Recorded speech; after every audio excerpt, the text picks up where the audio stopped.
special. I had a letter from my two daughters, and it was just lovely. G-Day, Daddy. First of all, we're so incredibly proud of you.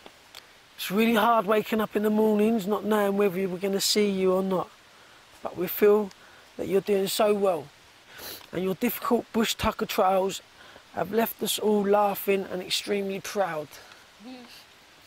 We can't wait to give you a ginormous hug and kisses. Hang in there, stay positive, and we love you to the moon and back. Love, Amber and Livy. It's a very good way to get things out of you, you know? Dear Nicola, wow. You are some girl. You are making me so proud. My letter was just unbelievable. It's gave me the biggest boost ever. I mean, it was really, really special. I look forward to the show every night. Seeing your beautiful face just for one moment makes my day. I knew I would miss you, but this is something else. Fighting me to be your biggest fan is your gorgeous son.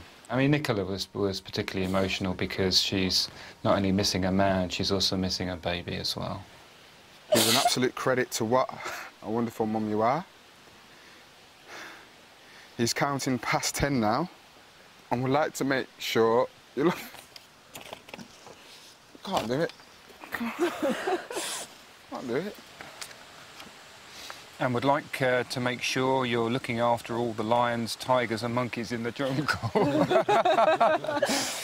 It was just amazing to hear that he's there and the baby's fine, and he still finds me hot even though I've got no makeup on and wild hair. All our love, hugs and kisses, Tom and Rocky.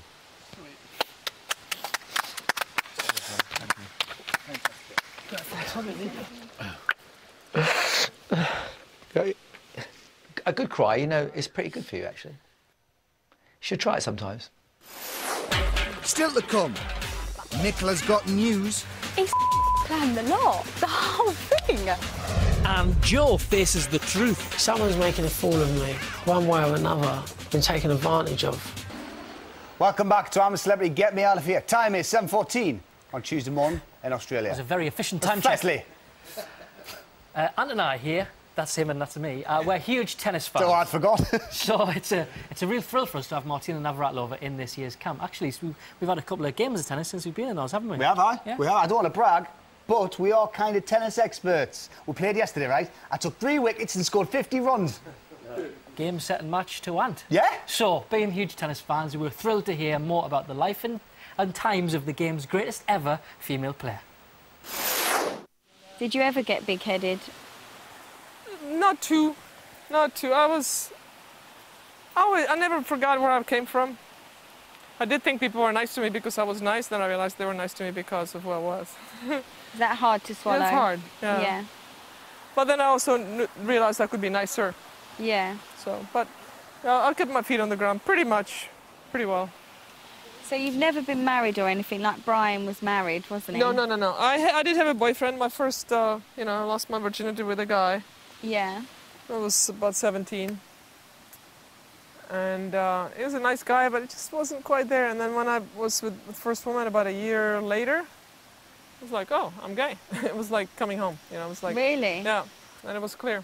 And that was my coming out. It was like... When you was 18? My life's not going to be as easy as, you know, it's going to be much more complicated. Yeah. But that's what it is, and I never looked back. Physically, I could be with guys. Yeah. But emotionally, I just haven't fallen in love, you know, with a guy. Oh, okay. You know those butterflies you get? Yeah. Never had them with a guy. What was your what did you say? Well, they didn't know yet. They didn't ask until I was about 24. I wasn't going to tell them, but if they asked, I wasn't going to lie. So when they asked, I said, and my dad went crazy. I wasn't happy for a while, but we never stopped talking, and he read some books on the subject and realized that it wasn't anything that I did or that he did or anything like that, and he was cool with it. What about your mum? Mom was not happy with some of the choices that I made for partners, but I think she was kind of hoping, but she knew, and she was fine. Yeah. Did the press make a big deal of it? Well, it's like, okay, I had a 7-year relationship with a woman. We were practically married. Yeah. For all intents and purposes, we were married. and then they do a story on the house that we lived in Aspen, and it's Martina's and Judy's love nest. Well, this is not a love nest, this is our home. It's that just drives me nuts. Sensationalizing what? The fact that I'm gay? Well, you know, I've been out for a long time, you know, it's not a big deal. But it was then, I mean, this is 25 years ago. Wow. So it's gotten a lot easier now. Yeah. Anyway, still looking for that perfect mate. And we'll see if this is the one. I'm sure it is. She's sweet. She's beautiful. Is she? Drop dead, yeah. It's quite interesting. You know, Martina's dad read a lot of lesbian books to get up on the subject. You've read a lot of lesbian books out here, haven't you? Research, pet. Research. Time for the celebrity chest now, and the chance for the group to win a delicious treat. It could be a tiny piece of cheese, or half a mug of hot chocolate, or even an eighth of a chocolate brownie. Wow!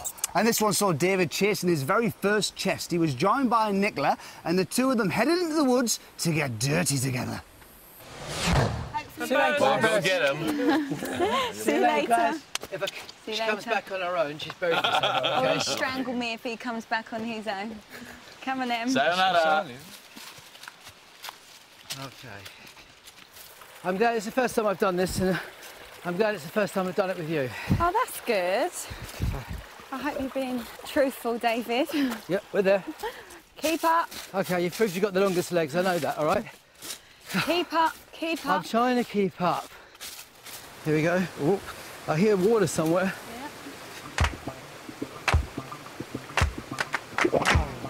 Whoa, ho, ho. What the hell? Well, well, well. Oh, look. Oh, what? We've got to find numbers. Numbers. There was locks around the chest. We couldn't get to it, but we're not stupid. She is, I'm not. We looked across, we saw a Jeep and it said clean me, and I thought, you know what I thought? I bet there's numbers under that mud. I think that's... No. Do you remember that movie where the girl that cleans the car and the Jessica guy sits, Simpson. and he drinks and drinks a beer? You've got more chance in hell. You'll be cleaning as much as I'll be cleaning. David at first was trying to say that he wasn't going to clean the car. Well, there was no way in hell that was going to happen. As it's you, I'll help out. What are you doing? I'm stripping. We're cleaning the car. We're not going to, you know. All right, if you're doing it, I'm stripping too. All right. You're getting your outside mine. I actually rather enjoyed myself. I mean, who wouldn't? I'm a red, hot-blooded male. You know, I can notice things or two. Can you see any numbers? No. I'll get the water, you scrub, OK? You've made a good scrubber, actually, I'll tell you. Whoops, daisy. Well, you know what they say about page 3 girls, David? Yep, we know what they say. Yep. I just find him the most peculiar man, but I'm now trying to laugh at him rather than argue with him. Come on, it must be here. Come on, where are you? No, that's just... Oh, yeah, I've got a number. I've got a number. I've got a number! Right, 8132. There's got to be one there, surely. This is going to take us hours. Yeah. This Got is a nice rubbish! mirror. I've got another number! Oh, well done, well done. Keep on going. We'll just get them all and then we'll go and put them in. How many do we need? I think it's 5. 5? Bloody hell. Oh, I've got one. 3927. All right. I've got one. I've got one. Oh, well done, well 5763. So. Right, so we've got 4 now. What about wheels? What about the wheels? Wheels, yeah, I reckon a wheel. Come on. Oh, I got one, I got one, I got Yes, one! you've got it, you've got it, Gunny, you've got it. 7. Yes, Brilliant. yes! Mwah, yeah. It's true to say that Nicola and I were not best of friends before we left camp, but we had actually patched a few things up. And we're starting to get on, see eye to eye. I'm not saying it's totally over, there's still a long way to go yet, but we're a lot better. When he smacked my bum, I couldn't believe it. I thought, no, you're actually not normal. Look, my bikini is ruined. I love you when you're angry. Oh, right, let's You're very get sexy back when to you're camp. angry. Should we just clean? Should we try and get some of this stuff off? You're psychologically damaged. I'm scared of you. You are an absolute lunatic. I'm a bit bemused.